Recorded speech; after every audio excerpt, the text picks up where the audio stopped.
Comrade Sudhakar Reddy గారి మరణం పేదలకు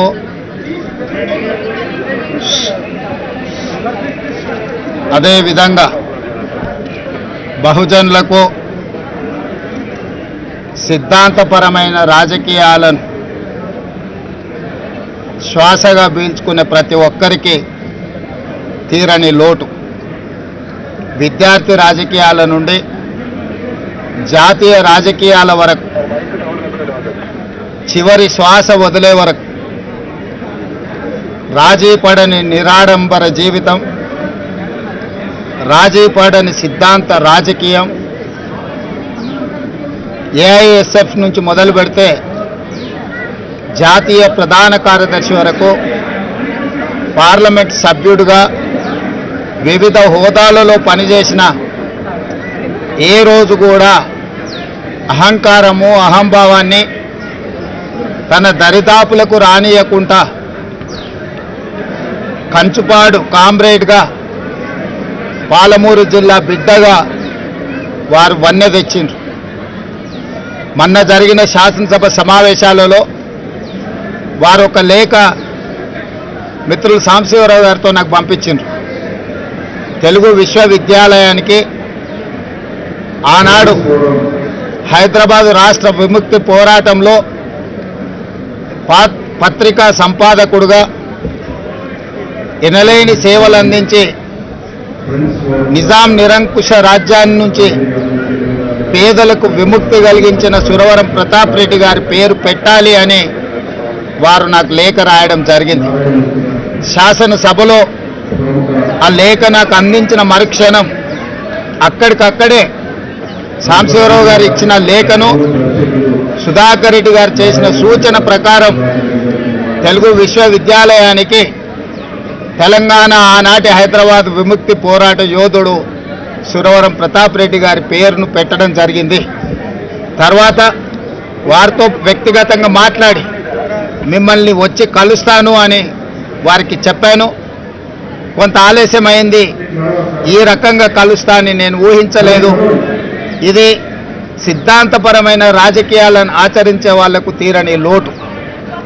కాంగ్రెస్ పార్టీ పక్షాన ముఖ్యంగా మా జిల్లా వాసిగా మా జిల్లాకే వన్నె తెచ్చిన ఒక గొప్ప నాయకుడు, ఆ జిల్లా నుంచి ఆనాడు బూరుగుల రామకృష్ణారావు గారు కావచ్చు, కీర్తిశేషులు జయపాల్ రెడ్డి గారు కావచ్చు, ఈనాడు సురవరం సుధాకర్ రెడ్డి గారు ఆ పాలమూరు జిల్లాకు వన్నె తెచ్చిండ్రు. ప్రజాసేవనే కాదు, సిద్ధాంతపరమైన రాజకీయాలను జీవితకాలం ఆచరించి ఏది అధికారం ఉన్నా లేకపోయినా ప్రజాప్రతినిధిగా కొనసాగినా కొనసాగకపోయినా సిద్ధాంతాన్ని ఏ రోజు కూడా వదలలేదు. అలాంటి గొప్ప నాయకుడిని కోల్పోవడం తెలంగాణ ప్రజలకే తీరని లోటు.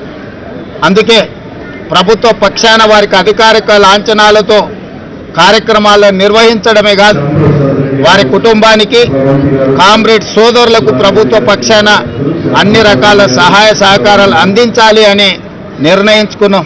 నిన్న జరిగిన మా పొలిటికల్ అడ్వైజరీ కమిటీ సమావేశంలో కూడా గాంధీ భవన్లో మా పిసిసి అధ్యక్షులు ఏఐసిసి ఇన్ఛార్జ్ జనరల్ సెక్రటరీ గారు మా సమావేశంలో కూడా వారి ఆత్మకు శాంతి చేకూరాలి, వారు అందించిన ఎనలేని సేవలను మేము సమావేశంలో కూడా చర్చించుకోవడం జరిగింది. సమావేశంలో కాంగ్రెస్ పార్టీ సంపూర్ణంగా ఈరోజు తీర్మానం చేయడమే కాదు, మల్లికార్జున్ ఖర్గే గారు కూడా వారి సానుభూతిని ఆ కుటుంబాలకు అండగా నిలబడతామని సందేశాన్ని చెప్పండి అని చెప్పి నాకు సూచన చేసిండ్రు. ఈరోజు ఏఐసిసి పక్షాన, తెలంగాణ కాంగ్రెస్ పార్టీ పక్షాన, తెలంగాణ ప్రభుత్వం తరఫున కూడా వారికి ఘనమైన నివాళులు అర్పిస్తూ వారి కుటుంబానికి అండగా ఉంటాం. వారి ఆత్మకు శాంతి చేకూరాలని, వారి కుటుంబం మనోధైర్యం కోల్పోకుండా ఉండాలి అని కోరుకుంటూ మీ అందరి దగ్గర సెలవు తీసుకుంటున్నా. జోహార్ కామ్రేడ్ సుధాకర్ రెడ్డి గారు.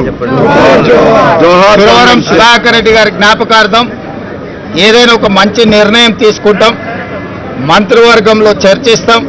అది ఎక్కడ ఏ విధంగా ఏ రకమైన కార్యాచరణ చేపట్టాలి మేము మంత్రివర్గంలో తప్పకుండా చర్చించి, ఎందుకంటే తెలంగాణలో ఉన్న కొద్దిమంది విలువలతో కూడుకున్న రాజకీయాలను జీవితకాలం ఆచరించిన వ్యక్తుల పట్ల ఈ ప్రభుత్వానికి సానుభూతి ఉన్నది, ఈ ప్రభుత్వానికి గౌరవం ఉన్నది.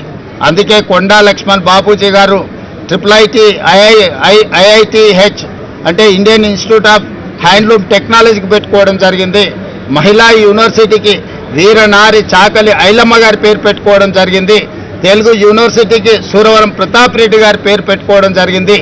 ఈ తెలంగాణ సమాజంలో ప్రజలకు ఆదర్శంగా నిలబడ్డ వ్యక్తులను జైపాల్ రెడ్డి గారి పేరును పాలమూరు రంగారెడ్డి ఎత్తిపోతలకు పెట్టుకోవడం జరిగింది. ప్రజా యుద్ధ నౌక గద్దర్ గారి పేరును చిరస్థాయిగా ఉండిపోయే విధంగా చర్యలు తీసుకోవడం జరిగింది. ఆ కోవలోకి వచ్చే సురవరం సుధాకర్ రెడ్డి గారిని కూడా తప్పకుండా రాష్ట్ర ప్రభుత్వం గుర్తిస్తుంది. దానికి సంబంధించి వారిని శాశ్వతంగా ఈ ప్రాంత ప్రజలు గుర్తుపెట్టుకునే విధంగా అభివృద్ధి కార్యక్రమంలో ఎక్కడైనా వారి యొక్క పాత్రను ఉండే విధంగా మంత్రివర్గంలో చర్చించి నిర్ణయం తీసుకోవడం జరుగుతుంది.